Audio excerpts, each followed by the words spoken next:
రణవీర్ పరుగులు పెడుతూ వచ్చి కార్ దగ్గరికి వచ్చి కార్‌లో కూర్చొని ఉంటాడు. తర్వాత రాథోడ్ దగ్గర ఉండి మనోహరి యాదమ్మ చేత పనులన్నీ చేయిస్తూ ఉంటాడు. మనోహరి గుమ్మానికి పూలమాలలు కడుతూ ఉంటుంది. "ఏంటి యాదమ్మ ఎంతసేపు బెలూన్లు ఊదడానికి? ఊదు త్వరగా! మనోహరి గారు చూడు, బుజ్జమ్మ కూతురు కాకపోయినా కూడా ఎంత బాగా పనులు చేస్తుందో. మొట్టమొదటిసారి ఆవిడని చూసుకొనైనా నేర్చుకునేడు. త్వరగా చెయ్యి, బెలూన్స్ ఊదు" అని రాథోడ్ చెప్తూ ఉంటే, రాథోడ్ "బెలూన్లు ఊది ఊది బుగ్గలు చాలా నొప్పెడుతున్నాయి. నా వల్ల కావటం లేదు" అని యాదమ్మ అంటుంది. "ఏంటి బుజ్జమ్మ కోసం ఆ మాత్రం కష్టపడలేవా? ముందు ఊదుతావా లేదా?" అని రాథోడ్ అరుస్తూ ఉంటాడు. అప్పుడే రణవీర్ దగ్గర నుండి ఫోన్ కాల్ రావడంతో, "నేను కాసేపు బ్రేక్ తీసుకుంటున్నాను" అంటూ మనోహరి పరుగులు పెడుతూ గార్డెన్‌లోకి వస్తుంది. రాథోడ్ "నేను కూడా కాసేపు బ్రేక్" అని యాదమ్మ కూడా మనోహరితో పాటు బయటికి వస్తుంది. "చెప్పు రణవీర్, ప్లాన్ సక్సెసా?" అని మనోహరి అడగడంతో, "ఏంటి అట్టర్ ఫ్లాప్ అయింది. సక్సెస్ అవ్వడం కాదు. నువ్వు పంపించిన వాడు అమర్ చేతిలో తిట్లు తిన్నాడు. చావు దెబ్బలు తిన్నాడు. అసలు ఏం జరిగిందంటే" అని అక్కడ జరిగిన విషయం మొత్తం కూడా పూసగుచ్చినట్లుగా చెప్తూ ఉంటాడు. "అసలు ఆ భాగ్య మెడలో తాళి ఉంది కదా! లేదని ఎలా చెప్పింది?" అని మనోహరి అంటే, "ఏదో మేనేజ్ చేసింది. మనకు తెలియలేదు" అని రణవీర్ అంటాడు.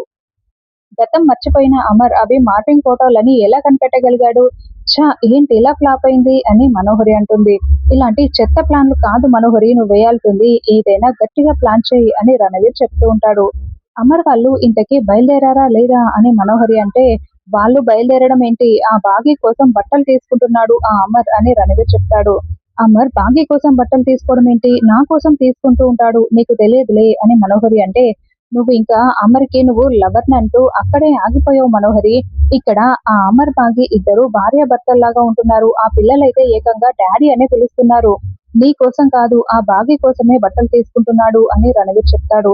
"ఏంటి ఇంత జరుగుతుందా?" అని మనోహరి చాలా షాకింగ్‌గా వింటూ ఉంటుంది.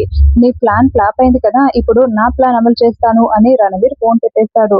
మనోహరి నిజం నిష్ఠూరంగానే ఉంటుంది. "ఎప్పుడూ నువ్వు చెత్త ప్లాన్లు వేయడం, ఆ భాగ్య గెలవడం, నువ్వు ఓడిపోవడం" అని చెంబ అంటుంది. "లేదు, ఇప్పుడు దీన్ని అడ్డు పెట్టుకొని భాగ్యని ఈ రాత్రికే ఇంట్లో నుండి బయటికి గెంటించేస్తాను" అని మనోహరి అంటే, "షాపింగ్ మాల్‌లో నుండి బయటికి పంపించలేకపోయావు. ఇక ఇంటి నుండి ఎలా పంపించేస్తావు మనోహరి" అని చెంబ అంటుంది. "ఇప్పుడు ఆ భాగ్య నాకు పెళ్లి కాలేదు, తాళి కూడా లేదని చెప్పింది కదా! దాన్నే అడ్డు పెట్టుకుంటాను. బుజ్జమ్మ దాని ముందరే పెళ్లి కాకుండానే తల్లయిందని, బుజ్జమ్మ అనాథ కాదని, భాగ్య కూతురే అని, పెళ్లి కాకుండానే తల్లయిన వాళ్ళని ఇంట్లో పెట్టుకోకూడదని అమర్ చేతనే ఈ రోజు రాత్రికి భాగ్యని బయటికి గెంటించేస్తాను. ఇప్పుడు షాపింగ్ మాల్‌లో తాళి కూడా లేదని చెప్పింది కదా! ఇప్పుడు కూడా నేను గెలిచినట్టే. ఎందుకంటే దాన్ని అడ్డు పెట్టుకొనే కదా ఈ రోజు రాత్రికి నేను ప్లాన్ చేస్తాను" అని మనోహరి అంటుంది. "చూద్దాంలే" అని చెంబ అంటుంది. "అక్క, అన్నయ్యలు నా డ్రెస్‌లు నేను సెలెక్ట్ చేసుకుంటాను కానీ మీ డ్రెస్సులు మీరు సెలెక్ట్ చేసుకోండి" అని బుజ్జమ్మ అలా డ్రెస్సులు చూస్తూ పక్కకు వెళ్ళిపోతుంది. తర్వాత వీళ్ళ ముగ్గురు కూడా డ్రెసెస్ అన్ని సెలెక్ట్ చేసుకొని, "భుజం ఇక్కడ, భుజం ఏం సెలెక్ట్ చేసుకుంది" అని చుట్టూ చూస్తూ ఉంటారు. ఇక బుజ్జమ్మని రణవీర్ మెల్లగా ముసుగు వేసుకొని వచ్చి కిడ్నాప్ చేసి ఎత్తుకెళ్ళిపోతుంటాడు. "అంజుని నా దగ్గర నుండి తీసుకువెళ్ళిపోయావు కదా అమర్! ఇప్పుడు చూడు, నేను ఈ బుజ్జమ్మని ఎత్తుకొని వెళ్ళిపోతాను. అమర్, బాగి మీ సంగతి చెప్తాను" అని రణవీర్ అనుకుంటూ బుజ్జమ్మని కిడ్నాప్ చేసి పట్టుకొని తీసుకొని వెళ్ళిపోతాడు. పిల్లలేమో బుజ్జమ్మ కోసం వెతుకుతూ ఉంటారు. "ఏమండి ఇవి ప్యాక్ చేసివ్వండి" అని భాగ్య చెప్తూ ఉంటుంది. అయితే అమర్ దీర్ఘంగా ఆలోచిస్తూ ఉంటాడు. "ఏమండి ఏం ఆలోచిస్తున్నారు? ఏంటి పిలుస్తున్నా పలకట్లేదు" అని భాగ్య పిలుస్తూ ఉంటుంది. "ఇందాక అతనెవరో వచ్చి 'నువ్వు నా భార్యవని' ఫేక్ ఫోటో చూపించడం ఏంటి? ఎందుకలా చేశాడు? ఏంటి సంగతి?" అని అమర్ అడుగుతూ ఉంటాడు. "మిమ్మల్ని టెన్షన్ పెట్టడం కోసం వాడెవడో నన్ను టార్గెట్ చేసి ఫోటో చూపించాడు సార్" అని భాగ్య అంటే, "నన్ను టెన్షన్ పెట్టడం కోసమా? అంటే నాకెవరైనా శత్రువులున్నారా? వాళ్ళెవరు చెప్పండి" అని అమర్ అంటే, "ఇప్పుడు అవన్నీ ఎందుకండి? ఇంటికి వెళ్ళిన తర్వాత చెప్తానులెండి, పదండి నిదానంగా" అని భాగ్య అంటుంది.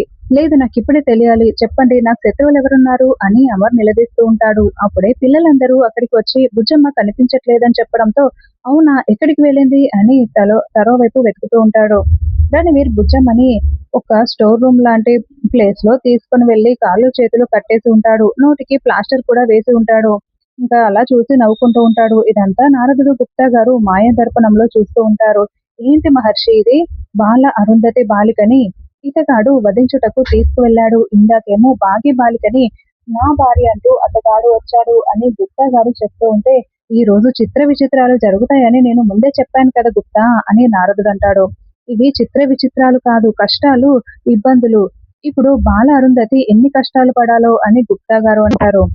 ఆ షాపింగ్ మాల్‌లోనే ఒక స్టోర్ రూమ్‌లో బుజ్జమ్మని కట్టిపడేసి రణవీర్ వచ్చి మళ్ళీ షాపింగ్ మాల్‌లో వెతుకుతున్న బాగీ, అమర్ పిల్లల్ని చూసి నవ్వుకుంటూ ఉంటాడు. అమరేంద్ర, నా అంచుని నాకు ఇచ్చినట్లే ఇచ్చి మళ్ళీ తీసుకున్నావు కదా! ఇప్పుడు ఈ బుజ్జమ్మని మీకు కాకుండా చేస్తాను. నీ కూతురు నీకు దూరమైపోతుంది అని నవ్వుకుంటూ ఉంటాడు.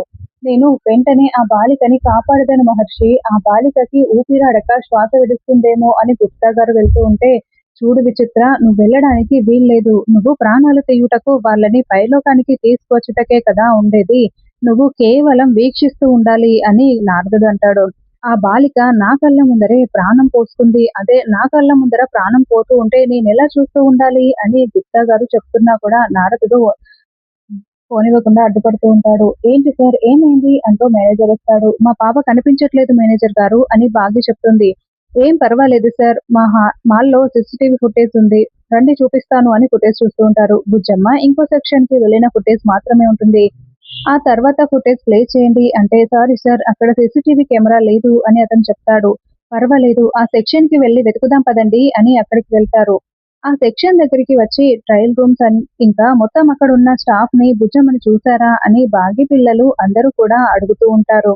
అందరూ మేము చూడలేదనే చెప్తూ ఉంటారు. ఇక బాగా వెతకండి అని అమర్ చెప్తాడు. అయ్యో! ఇప్పుడు ఆ బాలికని రక్షించువారెవరు అని గుప్తా గారు మాయాదర్శనంలో చూస్తూ బాధపడుతూ ఉంటే, ఆ బాలికను ఎవరు రక్షించనవసరం లేదు గుప్తా. ఆ బాలిక తనను తానే రక్షించుకుంటుంది అని నారదుడు చెప్తాడు. అప్పుడే బుజ్జమ్మకు కాళ్ళు చేతులకు ఉన్న తాళ్ళు ఒక్కసారిగా మాయమైపోతాయి.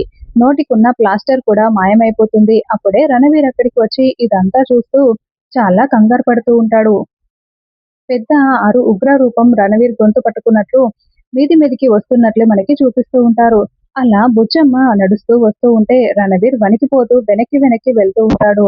ఏమండి బుజ్జమ్మ కనిపించిందా అని బాగి మళ్ళీ అమర్ని అడుగుతూ ఉంటే లేదు ఎక్కడ కనిపించలేదు అని అమర్ కూడా తల పట్టుకుంటాడు.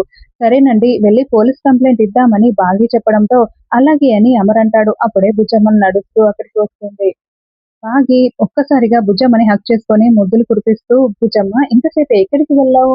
అని నిలదీస్తూ ఉంటుంది. "నేను వాష్‌రూమ్ నుండి వస్తున్నానమ్మా అంతే. ఎందుకు ఇంతలా కంగారు పడుతున్నారు?" అని బుజ్జమ్మ అంటుంది. "మాతో చెప్పి వెళ్ళాలి కదా బుజ్జమ్మ. వాష్‌రూమ్‌కైనా అంజు అక్కని తోడుగా తీసుకువెళ్ళు. ఇంకెప్పుడు ఇలా చేయకు. మేమంతా ఎంత కంగారు పడి నీకోసం వెతికామో తెలుసా?" అని పిల్లలు చెప్పడంతో, "సారీ అన్నయ్య వాళ్ళు, సారీ అక్క, సారీ డాడీ, సారీ అమ్మ, ఇంకెప్పుడు ఇలా చెయ్యను" అని బుజ్జమ్మ చెప్తూ ఉంటుంది. రణవీర్ మళ్ళీ పరుగులు పెడుతూ చాటుగా ఇదంతా చూస్తూ కంగారు పడుతూ ఉంటాడు. సరే అందరూ అన్నీ తీసుకున్నారు కదా! పదండి ఇంటికి వెళ్దాం అని అమర్ అంటాడు. అది పిల్ల దెయ్యమా? లేకుంటే నా కళ్ళు నన్ను మోసం చేస్తున్నాయా? అని రణవీర్ అనుకుంటూ వణికిపోతూ ఉంటాడు. కథ సుఖాంతమైంది అని గుప్తా గారు అంటే, అప్పుడే కాలేదు గుప్తా. అసలు కథ ఈ రాత్రికే జరుగుచున్నది అని నారదుడు చెప్తూ ఉంటాడు. సరే మీరిక్కడే కారు దగ్గర ఉండండి. నేనిప్పుడే వస్తాను అంటూ అమర్ ఏ విషయం చెప్పకుండా షాపింగ్ మాల్ లోపలికి వెళ్తాడు. మేనేజర్ దగ్గరికి వచ్చి మేము వచ్చిన దగ్గర నుండి సీసీటీవీ ఫుటేజ్ ప్లే చేయండి అని చెప్పడంతో అలాగే అని మొత్తం సీసీటీవీ ఫుటేజ్ చూపిస్తూ ఉంటాడు. అంటే బాగీకి మొగుడినంటూ వచ్చిన వాడిని రణవీర్ తీసుకొచ్చాడా? అంటే రణవీర్ మమ్మల్ని ఫాలో అవుతూ షాపింగ్ మాల్‌కొచ్చాడా?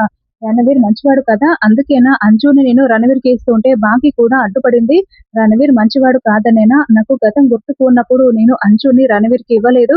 మరి మనోహరి ఎందుకు రణవీర్‌కి సపోర్ట్ చేస్తూ అంజుని పంపించాలనుకుంది? అంటే మనోహరి మంచిది కాదా? లేకపోతే రణవీర్ మంచివాడు కాదని మనోహరికి నిజం తెలీదా? అసలు ఏమై ఉంటుంది? అంజునైతే పంపించకూడదన్నమాట. భాగ్య మాత్రం అందుకే పంపించకుండా ఆగిపోయింది అని అమర్ అనుకుంటూ, సరే నాకు కావాల్సినంత చూపించారు. థాంక్ యూ సో మచ్ అంటూ వాళ్ళకి చెప్పేసి అమర్ బయటికి వస్తాడు. అప్పుడే భాగ్య అమర్‌ని చూసి ఏంటండి ఎక్కడికి వెళ్లారు? ఏమైంది? అని అడుగుతూ ఉంటుంది. ఏం లేదులే అని అమర్ కవర్ చేస్తూ ఉంటాడు. సరే డాడీ వీళ్ళకి ఐస్ క్రీమ్ తినాలని ఉందంట అని అంజు అంటే, నీకు తినాలని ఉంటే మమ్మల్నెందుకే ఇరికిస్తున్నావు? అని ఆనంద్, ఆకాష్ అడుగుతూ ఉంటారు. ఏ నేను తింటే మీరు తినరా? మిస్సమ్మ కూడా తింటుంది. డాడ్ కూడా తింటాడు అని అంజు చెప్తుంది. సరే ఐస్ క్రీమ్ తినేసి వెళ్దామని అమర్ చెప్పడంతో పిల్లలందరూ కేరింతలు కొడుతూ ఉంటారు. తర్వాత కారులో వెళ్తూ ఉంటే రణవీర్ కారులో కూర్చొని ఇదంతా చూస్తూ ఉంటాడు. ముందు కారు వెళ్తూ ఉంటే అందులో నుండి చెయ్యి మాత్రమే బుజ్జమ్మ బయటికి పెట్టి వేలు చూపిస్తూ వార్నింగ్ ఇస్తూ ఉంటుంది. రణవీర్ ఇదంతా చాలా షాకింగ్‌గా చూస్తూ ఉంటాడు.